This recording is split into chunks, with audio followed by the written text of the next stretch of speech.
it's a musical, it's a musical kind of day to day here at Meet the Biz. And we've got somebody special who you all know. He is a composer, a producer, a director, a teacher, an actor. You know who he is. Alexander Tovar. Hello, my dear friend. Hello, David. Thank you for having me on here. And thank you for the nice build-up. That's very sweet.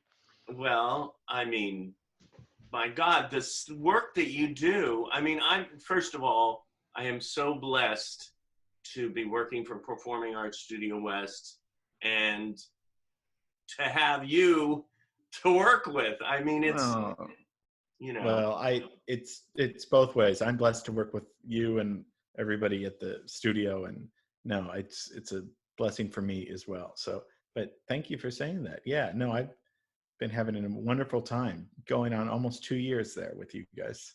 2 years? Yeah, in June. Yeah, I know. I still feel like I'm getting to know people and, you know, getting to know the ropes there, and if people still like me there, you know. Oh my God, people still like you. Like you.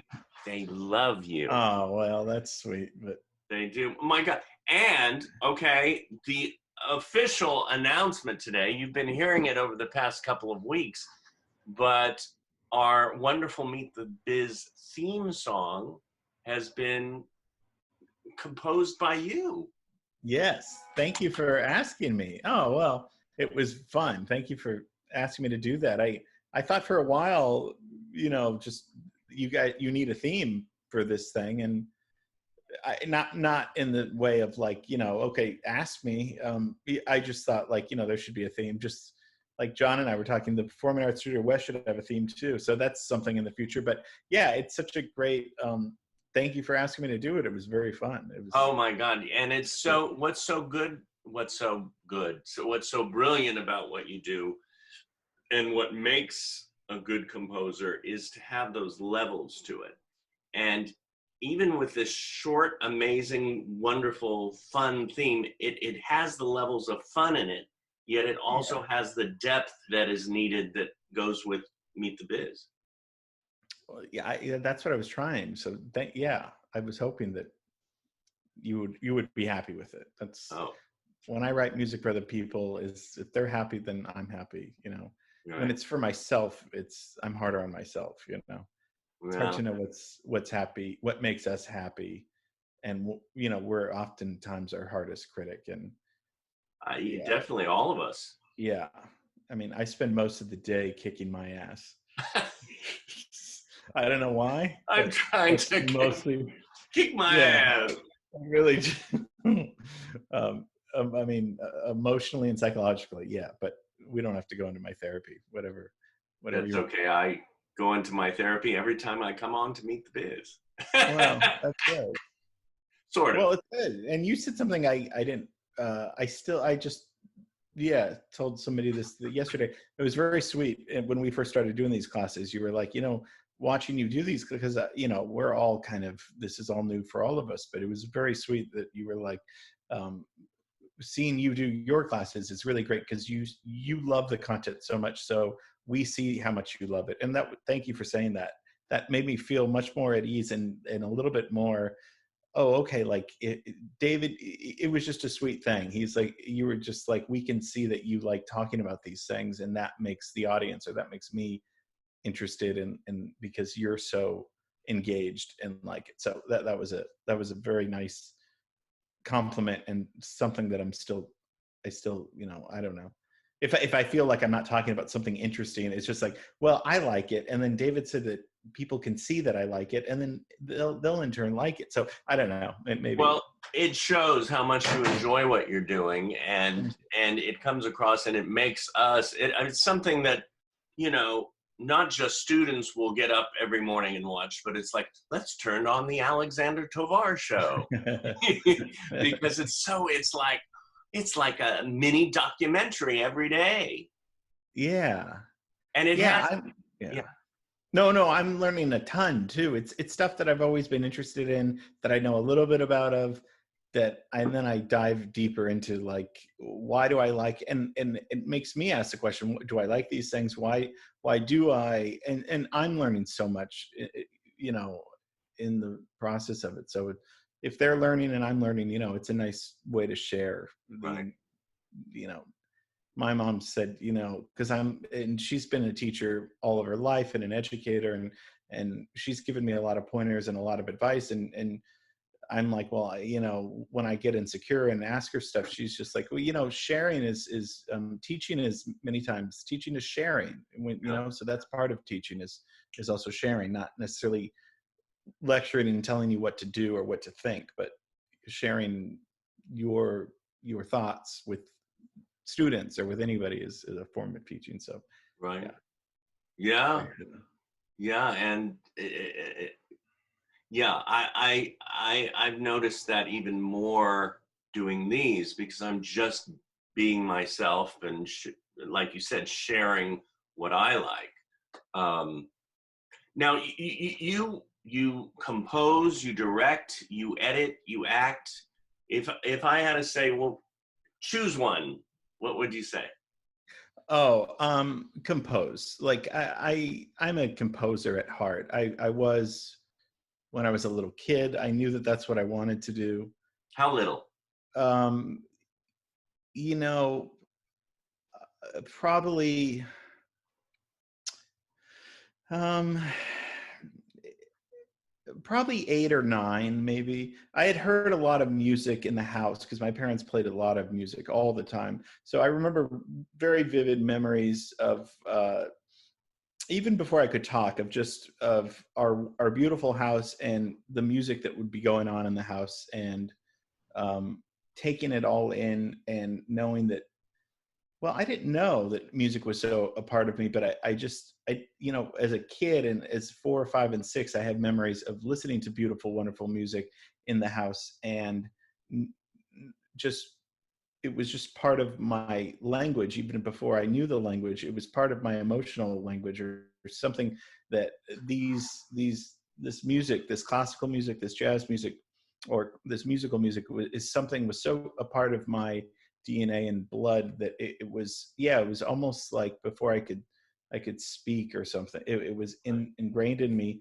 And I think when I had music lessons, probably around, which my dad taught me around 10, then I started, when I learned how to read and write music at an elementary level, then I wanted to be and then I started reading books about composers in elementary school, about Mozart, about Tchaikovsky, and just learning about their.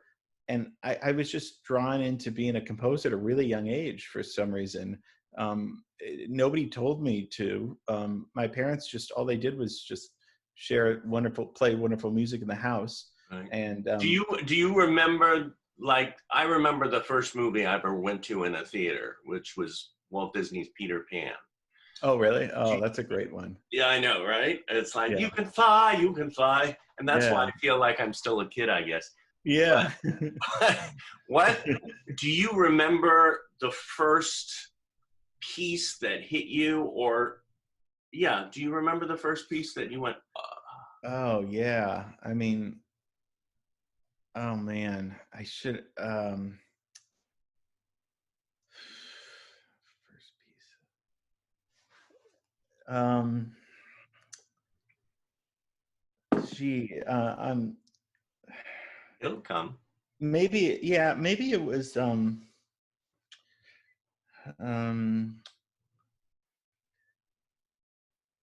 well, probably the first piece was, my dad would play a lot of his music, his original music in the house Oh, when on the piano. So I do remember probably hearing a lot of his music on the piano and really loving it. And I knew that it was daddy's music, and so it would resonate throughout our house, his songs, which were these wonderful, beautiful kind of um, kind of like not show tunes and not Burt Bacharach, but melodic songs that were jazz, classical. Like that was probably my earliest memory of hearing music that I loved, and I didn't really know why. There are a few songs that he wrote that really stayed with me my whole life. And that was kind of the first time that music affected me so much, because I do remember being in the other room with him playing, and maybe I was playing with my toys, and I do kind of remember putting the toys down and thinking, I love this song. I love this song that Daddy's playing right now. It's beautiful. And he plays this all the time, and then I would go back to kind of playing my toys. So every now and then I would kind of look up and just hear the piano playing in the next room, and being really, really happy and full of joy. So perhaps the earliest was my dad's original music. I never really thought about that. Wow. And then from there, it would probably be my mom would play the piano, and she would play pieces like Tchaikovsky pieces, Scott Joplin or Chopin, or she would play the piano. So really hearing the music around the house from my parents playing was probably my earliest like musical impressions. Like, and then of course the radio and CD players. But I don't know. I would think that the first piece was one or two pieces in my mind I can think of right now that my dad wrote. Probably those were the first pieces. That makes it, I mean, to hear that, I mean, makes me well up, because it's our dads and moms are so important in many different ways, and to have your first piece of music come from your father is like wow.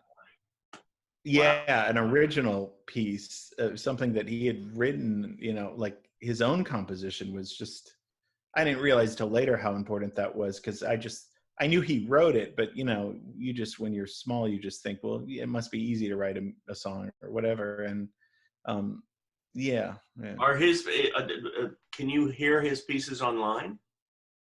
Oh yeah, we should include his website below after this, or I will. Yes, he wrote an amazing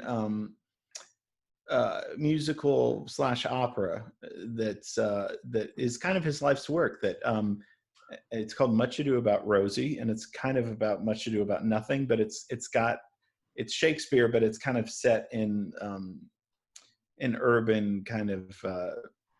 It's kind of mariachi, it's musical theater, it's got all these blends of music. So we worked on that about 10 years ago, and yes, he'll be very very surprised and shy that we're talking about this. I love it. Yes, he's a very introverted person. I mean, he's full of charisma and personality, but that's all kind of a facade. You know what? I just have this idea that when we get out of quarantine, maybe he could come in and I've been talking to him about that. You and him on the stage. Yeah, that would be fun. I've told John about that too, and I've told my dad about it, and I think he's flattered, but I think he's a little shy about these things. But come on, I know. We can get him out of the shell. Don't worry. There we go. I know he loves it. I think he's just he doesn't like things being about him, and I get that too. Yeah. But there's sometimes you have to put yourself out there to. Yeah, but he's just a little shy. But yeah, his influence was tremendous. Both of my parents. But yeah, it was funny because he taught me trumpet. He taught me piano right around age 9 or 10. But it was more just like, you're going to have music lessons, just, the same with my sister and brother.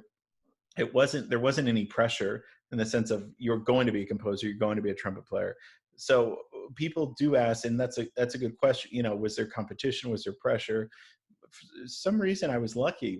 My dad didn't put any, or my mom, they never put any pressure to say, this is what you're going to do. This is just part of your education. You're going to learn how to read and write, and then you're going to learn how to read music. And for some reason, it stuck with me, where I was like, okay, I want to be. And I remember at 10 or 11 thinking, okay, I want to be a musical genius. I want to be a prodigy. I want to be, and that's when I saw the movie Amadeus, and I was like, I want to be like him. I want to be brilliant in life. I want to be, I want to be a little genius. I don't know where that idea came from. It's very annoying, but that's No, it's not. It's like you have this mix of qualities about you. You're so loving and sincere, yet you have this amazing drive and focus. Thank you. Yeah, I do. I have been. I've had severe discipline, and I don't know where that came from. It was just, yeah. I mean, I was, I didn't like going to school, but I was never unpopular. I was never. Yeah, I just have always been very dedicated and focused because, and I like having fun, but I always had this sense of there's a lot of work to get done here, Mhm. and not, and there's just, I don't want to waste time. And again, that wasn't my parents telling me, being strict upon me. They were, they let me do whatever I want for the most part. Like, so it was self-discipline. I don't know where I got that from. I think it was probably seeing composers, seeing the movie Amadeus, seeing a few other things, and saying, oh, that's how you succeed. You work hard. You have to be, in order to be serious, to be taken seriously, you have to work hard. And so I think I must have told myself that at an early age. And I think I felt very lonely as a kid, just because I had severe anxiety and depression, and I didn't know that, and my parents didn't know that. So we just didn't. So I think because of that, I did use music as a way to escape and to self-medicate, because I did feel extremely lonely. And it's not anybody's fault, but I would withdraw, and I felt on the outside, I felt a feeling of, that's actually never gone away, of just, and I think all artists can relate to that, but a feeling of not feeling comfortable in the world, Uh, not understanding it, and perhaps art is the only way to make us feel better, whether it's our own art, or turning on the radio or watching a movie and getting lost in that. It's a way to make some sense of this chaotic world or something. uh, So yeah. yeah, I That's kind of withdrew into focusing on trying to learn as much as I could about music, and about writing music, and about writing an opera. And I wrote an opera for my dad when I was young, and for his birthday. And it was terrible, but it was oh ambitious. no. Yeah, but that's what you say. It was terrible. I bet it was No, brilliant. no, it was a nice little gift. I think I was probably trying to kiss ass or something. Uh, well, I have to go back to, you say self-medicate with your music, and we all have, some people have to take medication, some people have, Yeah. this, that, or the other. But it's so amazing when you can find that the medication to help you heal or help you see the joy in life is through art. Yes. Yeah. Yeah. I mean, don't you feel that way too? I Oh mean, yeah. yeah. I mean, and I've mentioned this before. I mean, I'm a people person and love to connect, and maybe that's why I love to act, because I can Hmm. have that connection. I mean, I remember um, sophomore year in high school, I did Bells Are Ringing, and I Hmm. played Dr. Kitchell, the dentist.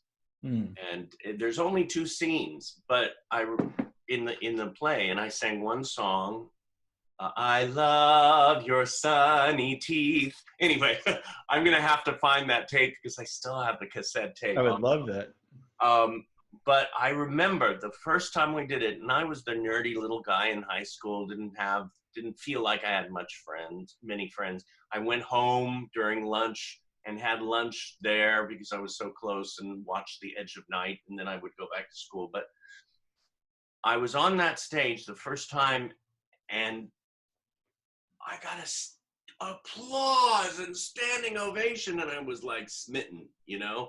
I'm in love with acting.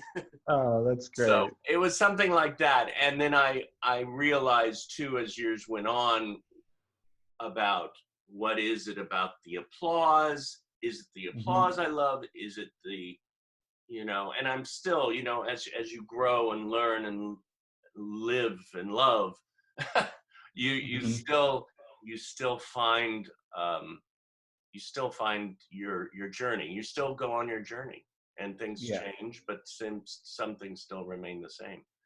But you used, and no buts, and you used your music in several of your films. I mean, you directed and produced and composed these films? Yeah, I mean, And wrote them. and wrote them. Yeah, I know. Yeah, and I did that for a vehicle for my music. I really, I was submitting my music everywhere, and after college, I got some gigs here and there, but nothing.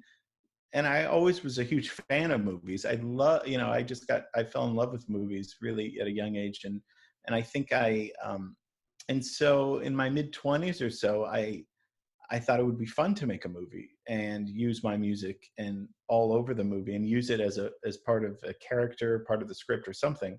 Um, and I was around a lot of people that wanted to do movies because I worked in restaurants and everyone was an actor and everybody. And I was like, I'm gonna actually go out and do it. I have nothing to lose. I'm a composer, so I can always fall back on if this completely fails. Um, I think I'm kind of funny. Maybe I could sit down and write some jokes or write some. Again, it was very just Well, you could see self-discipline. the influence too that Woody Allen had upon you. Oh yeah, I mean he's my favorite. He's one of the greatest things I've ever seen in my life. I mean he's really what one of the yeah. I mean I could go into that, and he was such an influence when I was 12, 13 of on me, and I loved his movies, and so I did use his movie Manhattan from 1979. I did use that as a template for the first script that I wrote.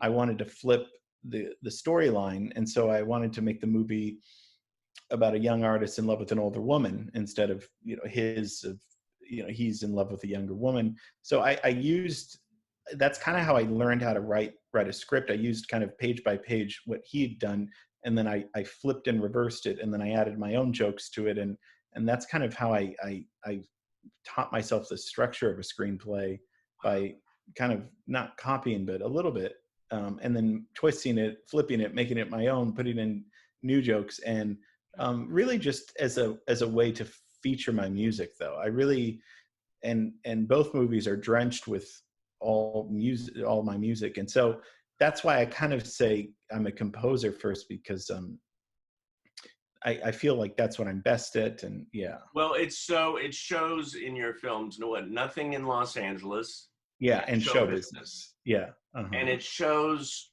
when I watch these movies, you start watching it, it's like it's not one of those movies that you pause and say, I'm going to get a drink or this or that. You just sit and enjoy it. Oh, thank you. And they're both on Amazon right now, right? Yes. Amazon Prime, so you can watch them on for free. Prime. And so what is so good about your work too, it shows that you're composing that your script structure or it just flows. The script, the story flows, the writing flows, the acting, it just all goes together. Oh, and thank you for saying that. It seems that it stems from your music because it has a sort of a musical flair to it. Yeah, and I think a comedy, there's so much rhythm in comedy, and so being a kind of comedic writer and being I don't want to say comedic composer, although my music has a lot of humor in it, and it's not because I want to be funny, but it's just naturally has a lot of humor in it. So maybe there are some juxtapositions with writing comedy and writing music, and having a rhythmic pace that's I don't know how to explain it. And also knowing that I could edit the films and had complete kind of but Rob Herring co-directed the first one with me, and so he was a really good buddy, and he really was very instrumental in helping me complete that film, so as were a lot of other people. So although I did those roles, I couldn't have done it without Rob, without Danny, without people. I can give you their names later, but I couldn't have done it a lot. So this was a group effort for sure. It was just kind of spearheaded initially by me, just because I don't know, I was really scared. But again, I think because I had faith in my music, I thought if this fails, if this doesn't work, that's okay. But I'm glad I did it. It changed my life in many ways, doing both of those movies. And I would love to do more if there's, and there's scripts. I have tons of scripts and tons of ideas, and I write scripts as I'm writing the music to the script. And so I'll take a break and write the music, and then take a break and then go back and work on character development or whatever. So I don't know if any of it is good or if it makes sense, but I'm trying. Yeah, it does. It does. Listen, I mean, and what you're doing online with these workshops are amazing. I mean, like I said, each day is a documentary short. I mean, West Side Story. I love that. Oh my God, one of the best musicals ever. Oh, my favorite. Yeah. Stravinsky, the Woody Allen films, and of course Miles Davis. Yeah. Which I thought was so interesting that came out right after I interviewed. Mine wasn't out yet. The interview with Donnie Demers, and he mentions that. Right away, I thought of you. It was like, that's so. I know it was within a day or something where they both came out together or something. Yeah, it's interesting how the universe is connected, kind of thing. You know. Absolutely. Yeah, I know. I loved that. I don't. Did I ever tell you I used to collect soundtracks? No. I used to collect. I just brought 4 here that I had to show you. Mm-hmm. Because I thought I could, it's like the sharing game. Mm-hmm. And it's interesting. Out of all the soundtracks I had, I think I have over 500 soundtrack albums. Wow. And albums. Yeah. And I framed 6 of them, and I've got 4 of them here. And I just realized that 3 of them are the same composer. So it's quite interesting. This is my favorite soundtrack of all time. Body Heat? Body Heat. Yeah, you told me Body Heat. I need to watch it and I need to hear it. I've never seen it and I've never heard it, but I love John Barry. Talk about levels. Yeah. John Barry was my favorite, I have to say. Oh, great composer. He was great. That's beautiful. Isn't it great? And this was hard to get, and there it is. Oh, wow. That's so cool. Do you have a record player? I do. It's not hooked up though. Oh, okay. I just got it out of my 60 boxes. I wanted to go back. I remembered you were talking about the levels, the different, the comedy in your music. But I remember also before you were saying when you were younger, you went through a little depression, more than a little. So what I think your work comes in, sometimes we think certain things are a bad thing, like depression or that, but you can use all of you, the comedy, the depression, the joy, and that's what you do in your music. That's what makes the levels. Oh, probably. Yeah. I think you're right. I haven't analyzed, well, maybe I have, but I mean, when I write music, I really kind of just sit down and it comes out. It's almost like I try to remember something I've heard before. It's almost like recalling a memory, and it's like, oh wait, yeah, okay, that, not that I've heard it before, but it kind of comes like that instead of a feeling. Yeah, it's a feeling, and it's very intuitive, and it's that's why I think I write really quickly, for better or worse. But I don't dwell on and think about it too much beforehand. It's mostly that's one of my problems sometimes with writing, because I know sometimes I've written before, not a lot, and I had a few friends say, "God, you should write more," and I'm like, but I start to go, and then my mind sort of goes, "David," so I rather than the focus. Sometimes I focus and just do it. It's like when I'm in the moment, it flows, but. Oh, it's hard. What's the next one? Oh, okay. I know that movie, but I've never seen that. Oh, isn't that great? Oh, yeah. Is that John Barry too? That's John Barry too. Wow. Catherine? Yeah, Katharine Hepburn? Katharine Hepburn was amazing I should see that. I think my mom really likes that movie. What kind of spindly, rickety-ridden, milky, semi-witted, wizened, dim-eyed, gammy-handed, limpy line of things will you we do you to care? Oh my God. A lot of these movies, like this one, my brother introduced me to, and we would, every time I would go visit him, we would watch it and we would say the lines with the movie. It was great. Oh, wow. Oh, cool. I have to see it.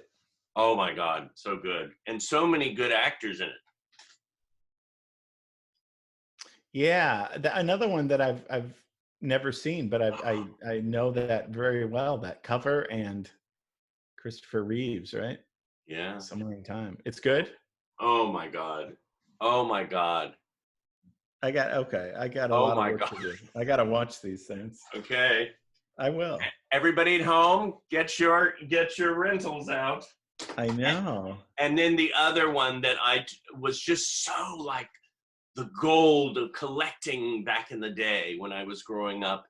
It's not the John Barry. Those three were John Barry, but this one, this was like I had to get, and it was so expensive back then and hard to get. And I know you're gonna love it too because it has one of your favorite people in it. Oh yeah, Casino Royale. Yeah, Burbeck. Oh, what a great album. God. And Great cover. One of my favorite actors was in it, Peter Sellers. Yeah, brilliant. Then, of course, Woody Allen. Yeah, that's true. Such a fun movie. Peter Sellers was brilliant. Isn't that great? Cool. Anyway, I had to share that because you are such an incredible composer, and thank you. And I love watching your show, the Alexander Tovar Show. Maybe. And thank you for coming on Meet the Biz. Oh, it's my pleasure. I'm so honored that you asked. I didn't want you to think you had to feel obligated to. Thank you so much. I mean, feel obligated. My God, it's like a joy. It's like an that's honor. so sweet. That is so sweet of you.